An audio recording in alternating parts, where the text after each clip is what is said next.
Les amis, que la paix soit sur vous. Beaucoup pensent ne pas être en mesure de parler avec Allah. Ils pensent qu'ils ont commis trop de péchés ou qu'ils ne maîtrisent pas assez la langue arabe ou plein d'autres choses encore. Je vous propose de parler de cela dans cette vidéo, alors restez avec moi.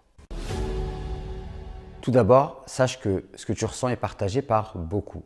Pourquoi ? Parce que cela est lié à la manière dont on se représente le divin. À force de présenter un islam dur, contraignant, à force de présenter un islam qui est focalisé sur des normes, des détails, à force de parler de châtiment avec excès, à force de lier les gens à Allah uniquement à travers le prisme de la peur, eh bien on s'est déconnecté de la miséricorde divine. Et en se déconnectant de la miséricorde divine, on s'est éloigné d'Allah. Concrètement, l'un des éléments les plus fondamentaux de cette religion, qui est l'islam, c'est qu'en fait, il n'y a pas d'intermédiaire entre la créature et le créateur. Pour invoquer Dieu, on n'a besoin de personne. Et c'est ça l'un des plus grands bienfaits de l'islam, c'est qu'il est venu libérer les créatures de la soumission à d'autres créatures par une soumission basée sur l'amour et la conviction au créateur. Dans cette vidéo, j'aimerais partager un verset du Coran que j'ai déjà abordé, mais on va essayer d'être un petit peu plus focus. Sourate 2, verset 186. « Et si mes serviteurs te demandent à mon sujet, alors je suis tout proche.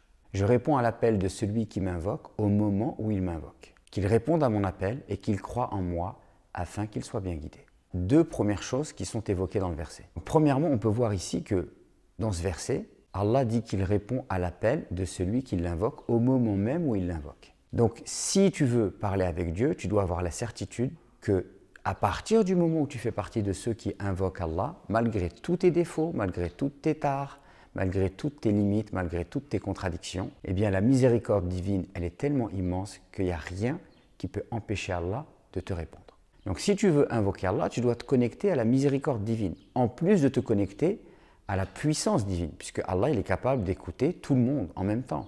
Et Allah il est capable de répondre à tout le monde en même temps. Tu te dois de te connecter également à la miséricorde divine, puisque Allah, si tu as commis des péchés, il aime bien que tu reviennes vers lui et il est accueillant au repentir.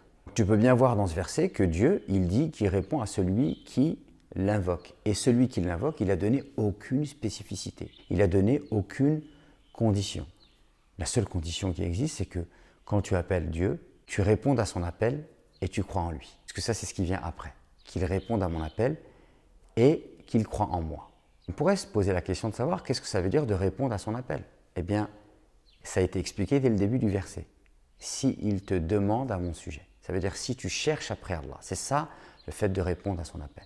Fais juste l'effort de te tourner vers Dieu, de chercher après lui. Et qu'il croit en moi, qu'est-ce que ça veut dire ? Tu dois avoir la certitude quand tu appelles Dieu qu'il est tout proche. Et ça, c'est le deuxième point du verset. Donc tu vois, il y a même une symétrie entre le fait de demander après Allah, ça correspond à répondre à l'appel de Dieu. Et je suis tout proche, ça correspond à qu'il croit en moi. Et si tu fais ça, tu as quoi ? Eh bien, Allah, il répond à ton appel. Et comment il répond à ton appel ? Eh bien, c'est la fin du verset, il t'accorde la guidée. Et d'ailleurs, c'est pour ça que les musulmans, dans chaque unité de prière, ils demandent à Dieu de les guider. Donc, comment faire concrètement ? Concrètement, ce que tu dois faire, c'est t'isoler. Et on va le faire ensemble. Je vais faire une invocation pour vous, là, maintenant, tout de suite. Et je vais appliquer la méthode que je suis en train de vous enseigner. Donc premièrement, je sais que Dieu, il est tout proche et je sais qu'il m'entend. J'en ai la certitude. Deuxièmement, je vais respirer et je vais me connecter à ce que je ressens au fond de moi. Peut-être que c'est une souffrance, peut-être que c'est une douleur, peut-être que c'est une joie, d'accord ? Et je vais invoquer Dieu.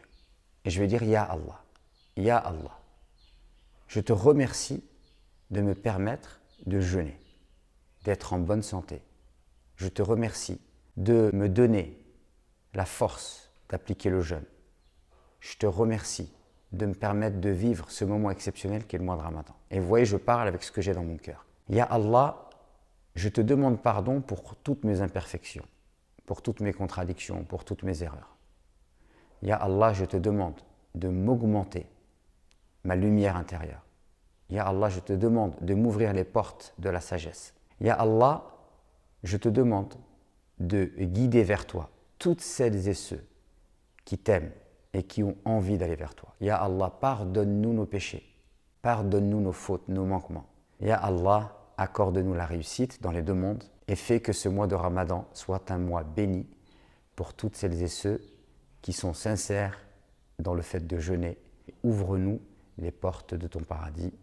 Je vous dis à très vite pour de nouvelles vidéos et je vous souhaite à toutes et à tous un excellent mois de Ramadan.